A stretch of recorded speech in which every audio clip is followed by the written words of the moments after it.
Hello everyone, I hope you are doing well. Thank you guys so much for 1,000 subscribers.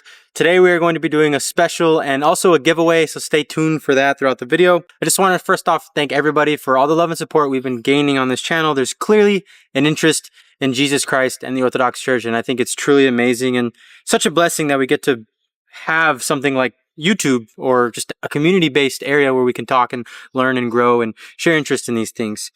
Today, I'm going to be answering some of the questions that I had you guys leave in previous videos for this Q&A. Please leave more questions, comments, concerns, critiques down in the comments below for future Q&As, for future videos. And also comment down your favorite video of mine that I've made, and also a critique of how I could improve the channel, things you guys like, things something you guys would like to see, because I am going to be doing a giveaway. I'm going to be giving away a free Orthodox Bible. It's going to be a leather. It's going to be a nice one. So if you've ever seen the leather Orthodox Bibles, it's got the colored icon printings. It's got different explanations and reasons for verses and how the church has always understood them and callbacks to other verses. It's not just the footnotes of different translations at the bottom. It's an actual a study Bible, so you can actually understand what you're reading. And it's the Orthodox universal one that we all use. So if you're interested in that, please leave down below a comment down below of your favorite video of mine and a video you'd like to see, or a critique, or something you'd like to see on the channel. It'd be amazing.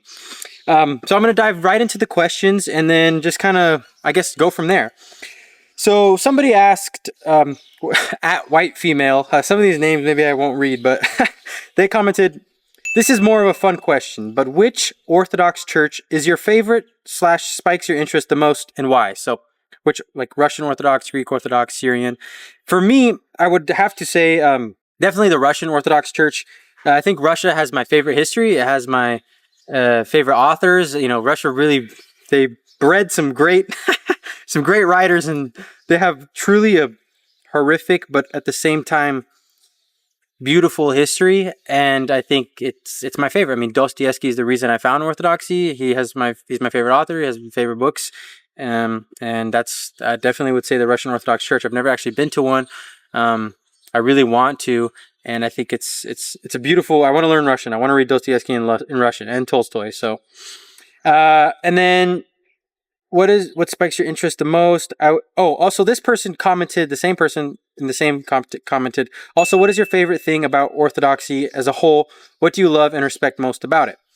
And I would say for me, this is different because this is my favorite thing versus what spikes my interest, or what's my favorite interesting thing about Orthodoxy, like the churches. This is more of a question on what is my favorite thing about the church and what do I love and respect about it most. So that's two questions added. For me, I would say my favorite thing is definitely the love-centeredness and the consistency of Christianity. So that's both. So I love the love-centeredness and I respect the consistency of the church. So that's kind of the two answers answered in one. I think it's amazing that you can go to church, in an Orthodox church, and every sermon, every homily, every catechism, it's always centered around God's love, versus this Protestant mind of how I was raised in the Catholic influence in the West of being in debt to God, having to win and persuade God over. All that is thrown out the window. Not necessarily like, you shouldn't worry about if you sin. Not necessarily that. I'm saying it's love oriented. If you sin, it's because you chose to turn away from God's love. If you're struggling, or if you're, whatever, that God's love is always in that, and that you can turn to that, and it's us who turn away from that, and that's why we sin. It's more of a choice, and his love is always there, versus like you're punished, if that makes sense. I really do like that. I think it's amazing. And then I also respect the consistencies, or the Orthodox Church is the only consistent narrative and account that can give us a justification for why we are here. And once you dive into Catholicism, once you dive into Protestantism, once you dive into a lot of the Christological differences, once you dive into evolution and science and empiricism, all these things can't give us a justification for why we are here. They can't give us an actual coherent understanding of Christ as a person, as a being, as his natures, and the philosophy, I guess you could say, of that, the theology of Christianity. And the Orthodox Church is the only church that has that. It's the only church where I've been able to truly give my life to, in terms of understanding the evidence and knowing that this is the right way. It's just the right way. Now, just because I know it's right doesn't mean it's going to be easy, but that's definitely what I love and respect most about it, is the love-centeredness of everything. Never having to be told like you have to, you're going to hell and like you hear that, but it's not like you're like, oh my gosh, you feel so like transactional with God. It's more you've turned away from His love, and that's why you're in hell. Like the C.S. Lewis is like the gates of hell. Like I have them, and they're locked from the inside. You know what I mean? So I definitely like that. And then the respect that I have for it is the consistencies. Somebody else, my good friend Ryder, he commented, another great video. Could you explain the spiritual dangers faced by non-denominational and other Protestant groups who view the church merely as physical buildings where Christians gather to hear a pastor preach, rather than as the living body of Christ established by God? This is a great comment. Thank you, brother. You've always supported my videos. I really appreciate it. I would say that when the church is just seen as a building, when it's seen as just like a abstraction, a metaphor of a body, of Christ's body, I think it undermines the reality of what Christianity is. It undermines the reality of what the church actually is. Because in Orthodoxy, the church is the body of Christ. And it's sacramental, it's mystical, it's communal, it's apostolic. And once you kind of get rid of that, once it's reduced to like this weekly service or this like metaphorical gathering, you miss out on the full participation of God. And it's supposed to be the place where heaven is on earth, and where heaven meets earth, or the union between earth and heaven. I mean, it's even all Orthodox churches face east because you orient yourself east, because that's supposedly to be where like you're perfectly oriented in that communion. Like there's a lot of reasons why the church is the way that it is. And I think that when you undermine all that and see it as just metaphor, you undermine Christ's physical presence, because Christ is a physical being. You start getting into issues with the Eucharist because, oh, well, if the church isn't a physical body, well, then neither is this and neither is this. It's like there's too many issues that you start to suffer from when there's not an actual respect and physical body of the church. Because, I mean, I have a physical body. Christ is a physical body. The apostles are a physical thing. And they all come together and they form a physical church. It's a physical thing. It's not like some abstraction. You know what I mean? It's just a silly misunderstanding. And I used to be the same way. So another person commented, what interested you in Orthodoxy? What interested me in Orthodoxy, I would definitely say is, this sounds a little ADHD or whatever, I would just say the novelty. I think that it was beautiful. I've never, in the West, you don't hear of Eastern Orthodoxy because it's in the East, right? So when I started doing my research, reading my books, learning about how Dostoevsky grew up in the Orthodox Church, and then reading some theology books and narrowing all my way down to Orthodox Christianity, I was like, this is beautiful. First time I went to a church, I was like, I love paintings, I love art. And the first time I saw all the icons and the structures of the church, I was like, oh, why would I ever go to a Protestant church where there's not even like, I mean, it's like just LED lights and that's it. It's nothing. And I'm not talking about LED lights that change. I'm just like those overhead, like, LED lights, those white ones. And it was just so novel. The symbolism, the understandings, the process of having to unlearn what I've learned, and just seeing all these, not new things, but traditional and true things. And it was truly a paradigm shift. It was a foundational change in my life. It was just so novel for me because I'd never heard about it. I'm in the West, there's a Protestant and all these things, and you look compared to any Eastern religion and you're like, holy cow, this is very interesting. But I wouldn't say Orthodoxy is necessarily a religion. I mean, I would say it's pre-denominational and stuff, but I would say that. I would say the novelty. Another person commented, what are your favorite books? This is fairly simple. For me, it'd be anything by Dostoevsky. So Crime and Punishment, The Brothers Karamazov, those two books probably had the most foundational change in my life. Notes from Underground, The Idiot, and then obviously the Orthodox Study Bible. Amazing, amazing Bible. I can't believe I didn't hear about that until I literally became Orthodox. Like, I didn't even know that was a thing. They don't really sell it in places. It's not at like thrift stores. So that's interesting. For another psychological book that kind of changed me a little bit, definitely changed my perspective on science, rationalism, empiricism, and made me understand religion as a whole more, not necessarily orthodoxy. It did help my faith in a certain sense, but this was before I was like, became a member of the Orthodox Church. I would say Modern Man in Search of a Soul by Carl Jung. Jung has some great works. He's not Orthodox. If you're an Orthodox looking for theology, he's not going to give you that. He's going to have heresies. He's going to have heretical content in there. But he has some very interesting works, very interesting psychological works, and it made me more empathetic at a time of when I was suffering from a scientific and rational mind of just mysticism as a whole. I would say On the Incarnation by Athanasius. That's another Orthodox book. I would also say From Object to Icon by Father Andrew Williams. That's another Orthodox book. It's a great book about the spiritual struggle the spiritual struggle in a pornographic world. Yes, pornography, but it also relates to also actually viewing items, objects, things themselves as material, reductionistically stripped down to just atoms and chemicals. It kind of gets rid of all that. That's what that book talks about, and how it's been kind of like a disease of ours, and everything is actually an icon.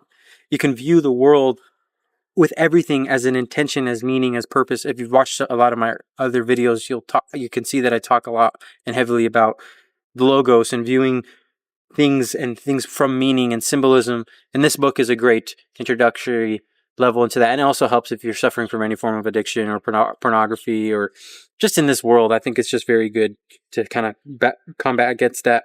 Another book would be Mastery by Robert Greene.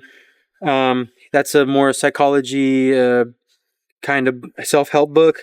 And then I would also say The Case for Christ. That's a great book as well.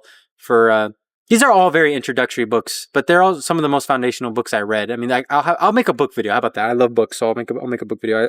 Let me know if you guys want to me to have book reviews, because I want to do that. Do step-by-step book course kind of videos, walking you guys through different books. Like, for example, you want to read like On the Incarnation or want someone to explain it to you, I could do those kind of videos. Let me know if you guys would be interested in that. Why do the Roman Catholics say the Orthodox left the church at the Great Schism? Good question. I would just say because the Catholics think and say that they're the one true church and that the Pope is infallible. So, I mean, for example, they believe that the Pope holds the universal authority and is infallible. And from their perspective, all the other churches left them. So Rome continued the one true church and all the other churches left it. But that's just not how it was. Realistically, I mean, you could literally look at the first, 7 councils and understand that it was all the churches coming together, even Rome, and Rome is the one that departs, and all the churches literally remain the same. I mean, you have some schisms with prior to that, but that's literally what happened. So, it's really, when you look at the history, Rome leaves us and develops the infallibility of the Pope, when that was never really a practiced thing. Yes, bishop respect for Rome has always been a thing, but not infallibility. So that's a big thing. It's kind of just like a Protestant church or every other church that isn't. Every church ever is like, we're the one true church. But the problem is you can't just make claims without, where's your evidence, where's your history, where's your reasoning? Like, is it just because you've been saying that? Or like, just look at the history and you can see how they developed that opinion. You see what I'm saying? And I think that's really why Rome split off and did their own thing, while the Orthodox churches stayed, and they never changed anything. So that's a big thing. So from our perspective, they changed the faith, and it's actually an inverse of what they claim. Next question is, do we know all the bishops of each apostle? So I've been saying in a lot of my videos that we have apostolic succession and that we can trace these things back to the earliest churches, straight to the apostles. And the short answer is yes, but we don't have access to all, 12 or all the apostles that had a church. We don't have that direct list, I guess you could say, of the direct line of bishops. And I'm kind of undermining the stuff that we do have, because we have a lot. Like, we have Antioch, Alexandria, and Rome. We have all these apostolic succession records that go literally all the way back to the apostles. It's just not for every single apostle, I guess you could say. And these historical lineages are some of, if not the strongest witnesses and testimonies and accounts for Christianity as a whole as being an actual historical event, not just some mythical symbolism book that was written or whatever. It's an actual thing. And it's huge. That's such a huge thing for Christianity, because Christianity is all predicated on the factual case of the resurrection, of Christ being a real being. So I would say yes, we do. We know all the bishops of each apostle to the best that we can, not every single one, but even the ones that we don't know, we have literally their second or third, or like right immediately after of those successors. So that's super good. Great question. And you can always do more research on that too. It's an interesting topic. And the last question I'm going to have for today is, why not Catholicism?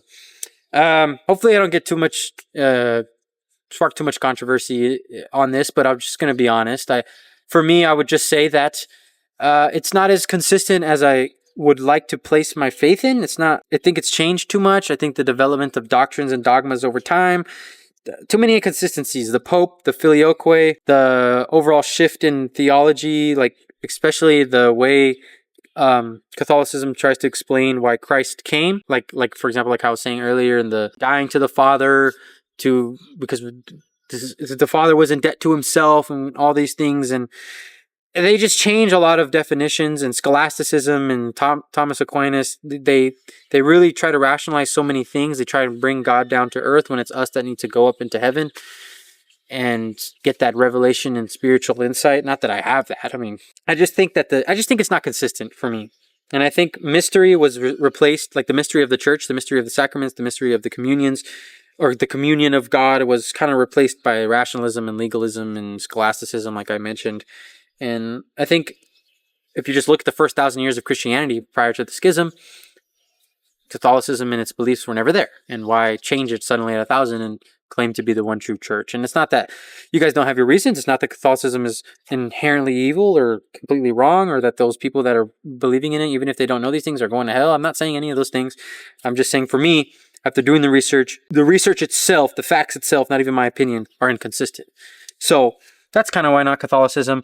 It's a great question. I have a lot of, I'm in the West, so most people are going to be Catholic, and I think that a lot of the viewers are Catholic, and I love my Catholic brothers and sisters. I think that they're great people of the faith. They're great. They practice the faith greatly, and I hope one day that we can all reunite. I mean, that's a hope of every Catholic and Orthodox, is to reunite. Please leave some comments, leave some more questions for more up-and-coming Q&As, leave some critiques down on the description or in the comments below, and let me know what you guys think of the Q&A style video. Please, like I said, leave a comment of a favorite video and of a critique or something that you would like to see on the channel in the future, and I'll put you guys in a raffle for a free Orthodox study Bible. So thank you guys so much for watching, and I'll see you in the next one. Bye-bye.